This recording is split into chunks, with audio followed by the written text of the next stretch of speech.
대통령께서 제 사건 관련해서 멘트를 하셨습니다. 수사 중인 상황인데 아주 공포심이 느껴집니다.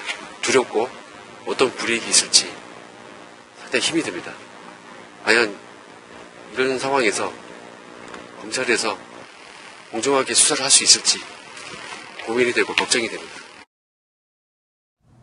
검찰의 공정한 수사, 그리고 공포심, 김태우 수사관의 심경, 이 불안한 공포감 뒤에는요, 바로 전날 있었던 대통령의 이 말이 있었죠. 김태우 행정관이 제기한 문제는 자신이 한 행위를 놓고 지금 시비가 벌어지고 있는 거예요. 김태우 행정관이 한 감찰 행위, 그것이 그 직분의 범위를 벗어난 것이냐라고 하는 것이 지금 사회적 문제가 되고 있는 거죠. 그 부분은 지금 이미 이제 수사 대상이 되고 있기 때문에 그렇게 이제 가려지리라고 믿습니다. 시비와 공포, 이 두 단어는요, 여의도 정치권에까지 전해졌습니다. 그리고 국회에서도 상반된 말들이 쏟아지고 있습니다. 완전한 가이드라인이죠. 저도 어떤 부분이 깜짝 가이드라인이에요? 놀랐습니다. 대통령께서 딱 이것은 개인이 저지른 일이다 이래버리면은 검찰들이 어떻게 수사를 합니까 제대로? 저는 잘 하셨다고 봅니다. 그게 사실 육급 행정관 추사가 전직 사무관이 한 것을 물론 굉장히 중요한 내용들이 의혹이 있으니까 질문을 했지만은 대통령께서 말씀 잘 하시더라고요.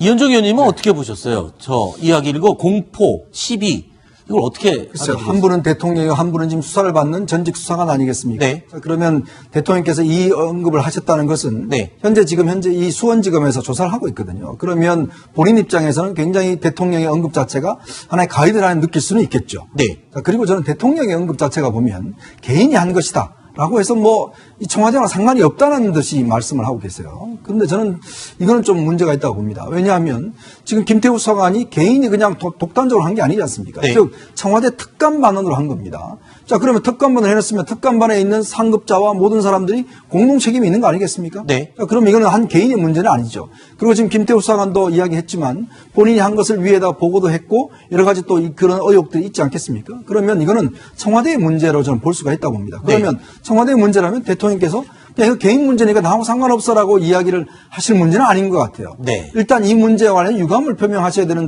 그런 차원이 아닌가라는 또 생각도 듭니다. 대통령께서 말씀하신 개인의 잘못, 이 부분은 아마 경찰청에 찾아가서 자신의 개인적인 수사를 확인한 부분, 아마 그걸 떠올리고 이야기를 한 건 아닐까라는 생각도 드는데, 양지열 변호사님은 이 사안에 대해서는 어떻게 보십니까? 그거를 포함해서 지금 받고 있는 여러 가지 의혹들도 포함을 할 수가 있다고 봅니다. 일단 네. 김태우 수사관이 본인이 그러니까 어떤 잘못된, 예를 들어서 청와대를 통해서 잘못된 부분이 있었다고 할지라도 일단 본인 역시 잘못한 부분을 했다는 것이고, 다만 김태우 수사관이 주장하고 있는 건 그거죠. 그게 내가 독자적으로 한 게 아니라 청와대에도 보고를 했어 같이 이루어진 거라 주장을 하고 있기 때문에 그 부분에 관해서는 사실 대통령이 말씀하신 부분이 김태우 수사관 본인이 벌인 일이라는 원론적인 얘기를 할 수도 있는 거고요. 네. 이게 그러니까 어떤 김태우 수사관 본인의 범위를 넘어선지는 경찰의 수사를 하면 될 부분인데, 사실 이런 얘기를 또 추가를 할 수 있을 것 같아요. 본인은 지금 검찰이 그 수사를 어떻게 할 것이냐, 정치권에서도 아까 김용호 의원도 그런 말씀하셨지만, 현 정부에서 지금 당장 이제 민정수석이 왜 이렇게 관리를 못하느냐라는 얘기가 나온 것 중에 하나가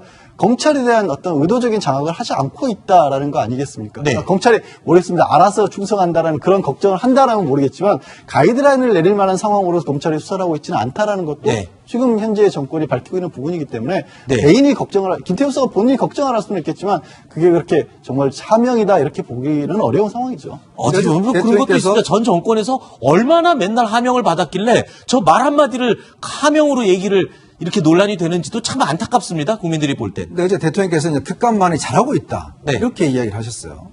근데 잘하고 있는 특감반을 전원을 다 원대복귀 시키는 그런 사태가 있었지 않습니까? 네. 자, 그러면 예를 들어 한 개인의 문제라면 개인만 처벌하면 되는 것이지 왜 특감반은 전체를 전부 다 원대복귀 시켰고, 그럼 그것에 대한 문제는 무엇인지, 그럼 그 관리 감독하고 있는 조국성은 아무런 책임이 없다는 것인지, 네. 이게 저는 의문입니다. 알겠습니다. 자신이 한 행위를 놓고 시비가 벌어지고 있다라는 문재인 대통령의 답변은요, 그간 민정수석실에서 주장한 개인의 비위라는 반박과 잘 맞닿아 있습니다. 특히 문재인 대통령이 여러 논란에도 신임을 아끼지 않았던 조국 민정수석의 말이었죠. 이런 제왕적 대통령 하에서는 특히 조국 수석 같이 교수 경험만 있는 분은 조국 수석은 어떤 사법개혁 특별위원장 이런 걸 하셔야 돼요. 대통령께서 그 검사 출신이 아닌 저를 민정수석에 임명한 뜻이 있을 거라고 생각이 듭니다. 그는 검찰, 경찰 등 각종 권력기관이 빚지지 말고 그 업무를 수행하라는 뜻으로 알고 있고요. 요즘 대통령의 신임을 등에 업고 조국 민정수석이 굉장히 바빠요. 근데 그 바쁜 게 SNS상에서 지금 바쁘다면서요. 그렇습니다. 이 검찰 개혁에 대해서 이 행정부와 이 여당의 힘만으로는 부족하니까 국민 여러분 좀 도와주십시오. 네. 이런 그 SNS 글을 1월 6일에 올렸는데요. 그러니까 어떻게 보면 그 비서실장은 바뀌지 않았습니까? 네. 그런데 이 민정수석은 그대로 남았단 말입니다. 그러니까 남아있는 민정수석이 앞으로 무엇을 할 것이냐. 검찰 개혁을 할 것이다. 네. 이런 메시지를 SNS를 통해서 지금 뭐 피력하고 있다 이렇게 볼 수 있을 것 같습니다. 네. 사실 조국 수석 입장에서는 지금 검찰개혁이 가장 절박하고 시급한 과제잖아요. 지금이 아니라 이제 민정수석이 임명된 본질적인 그렇죠. 어떤 이유가 조국 수석이 간 이유가 저거 아니겠습니까? 그리고 본인이 아까 조금 전에 얘기하신 것처럼 권력기관에 빚지지 않겠다라는 의도도 의도적으로 거리를 두고 있으면서 그 부분에 개혁을 하겠다는 건데 지금 사법개혁특위가 국회에서 운영이 되고 있지만 지난해 이제 행정부하고 법무부 사이에서 검경 수사권 조정과 관련해서는 원칙적인 합의는 이뤄냈는데 네. 다른 것보다 이제 고위공직자 비리 수사처의 설치와 관련된 문의가 좀 지지부진하다는 겁니다. 네. 그런데 그런 부분들이 세간의 관심의 영역에서도 좀 멀어진 부분도 있고요. 또 이런 게 있죠. 이제 곧 정치권이 올해 좀 중반 넘어서고 그러면 총선을 앞두게 됩니다. 그럼 논의 자체가 완전히 정치적인 부분으로 향해버릴 수가 있는데 법을 바꿔줘야 되는 상황에서 그게 완전히 될 수가 있는데 그 법에 대한 관심 자체가 정치권이 그걸 노릴 수가 있거든요. 그렇기 네. 때문에 그런 부분에 또 올해 또 초에 자신의 입장을 또 밝히고 그렇군요. 보입니다. 정성 의원님, 근데 지금 이 사법개혁에 대한 의지를 강하게 고삐를 당기는 그 시점을 가지고 또 일각에서는 지적을 하고 있어요. 그러니까 요즘 이 특별감찰반 갖고 청와대가 좀 말이 많아지니까 이때 와서 이 고삐를 쥐는 게 과연 시기적으로 조금 애매하지 않느냐 뭐 이런 지적이 있거든요. 시기도 문제고 대상도 좀 문제라고 생각합니다. 지금 얘기한 대로 이제 조국 수석은 그런 얘기를 했어요. 문 대통령이 민정수석을 하지 않았습니까? 2년 4개월을 했습니다. 근데 사석에서 문 대통령의 민정수석 기록을 넘는 것은 불충이다. 이런 말을 했다고 그래요. 지금 조국 수석이 그 재임한 지가 1년 8개월 정도 되니까 한 6개월 정도가 남았거든요. 네. 그 6개월 안에 이거 검찰개혁이나 사법개혁을 완료를 해야 되는 시점인데 그동안에는 이제 여러 가지 경제 문제까지 개입을 하면서 여러 가지 SNS 올리다가 이제 갑자기 검찰개혁에 고삐를 지는 거는 최근에 이제 검찰의 수사 대상에 과거의 적폐 세력에 대한 수사가 끝나고 현 정부의 비위에 대한 수사가 올라오니까 하필 그 시점에 맞춰서 검찰개혁을 주장하는 것이 좀 모양이 그렇다 하는 얘기가 나오고 있고 또 한 가지는 검찰개혁에 하는 것은 국회에서 결국 마무리를 지어야 되는데 네. 국회에 가서 설득을 하고 그다음에 사람들을 몰라서 말을 하고 이러는 것이 아니라 SNS를 상대로 국민들한테 얘기 호소를 함으로써 지지자를 결집시켜서 이거를 밀어붙이려고 하는 행태 좀 문제라는 그 생각이 듭니다. 네. 저는 단언하건데요. 검찰개혁은 끝났습니다. 그래요? 할 수가 없어요. 왜냐? 지금 정권 입장에서 보면 저렇게 잘 드는 칼을 왜 개혁을 하겠습니까? 전직 대통령 2명 구속시켰죠. 지금 양성태 대법원장까지 지금 이제 소환했지 않습니까? 네. 이 정권 입장에서 보면 원하는 대로 다 검찰이 다 이루어줍니다. 자, 그리고 지금 이미 시기가 다 끝나버렸어요. 원래 검찰개혁은 검찰의 무소불위적인 권한을 줄이겠다는 게 검찰개혁 아니겠습니까? 네. 그러면 집권 초기에 했어야죠. 그러나 집권 초기에는 적폐 세력 수사한다고 다 검찰에 엄청난 힘을 다 실어줬잖아요. 근데 이미 검찰은 모든 무소불위의 권력을 다 가지고 있습니다. 자, 그런 상황에서 검찰개혁이 될까요? 야당이 네. 과연 지금 상황에서 조국 수석을 지금 저렇게 불러냈는데 과연 야당이 그걸 받아줄까요? 네. 저는 그런 측면을 본다면 이거는 시기도 늦었고 네. 그리고 지금 상황에서 검찰개혁은 거의 저는 불가능한 일이라고. 자, 양지열 변호사님은 지금 이현종 위원님의 말에 조금 의견을 달리하실 것 같아요. 이제 시기가 늦었대요, 지금. 그 시기성 면에서는 돌발 변수가 생긴 부분은 분명히 있습니다. 사실 네. 사법농단 수사가 이렇게까지 커리라고는 아무도 생각을 못했다는 부분이 있는데요. 다만 그럼에도 불구하고 조국 수석이 개혁을 하고 가자는 방향이 과거처럼 인적 청산 작업을 통한 개혁은 아닐 거거든요. 네. 그러니까 지금 단순히 말씀드린 것처럼 어떻게 보면 고위공직자 수사처라고 하는 부분이 새로운 고위공직자들이 지금 사법농단 현재도 법원과 검찰이 갈등을 피우는 이유도 그런 거죠.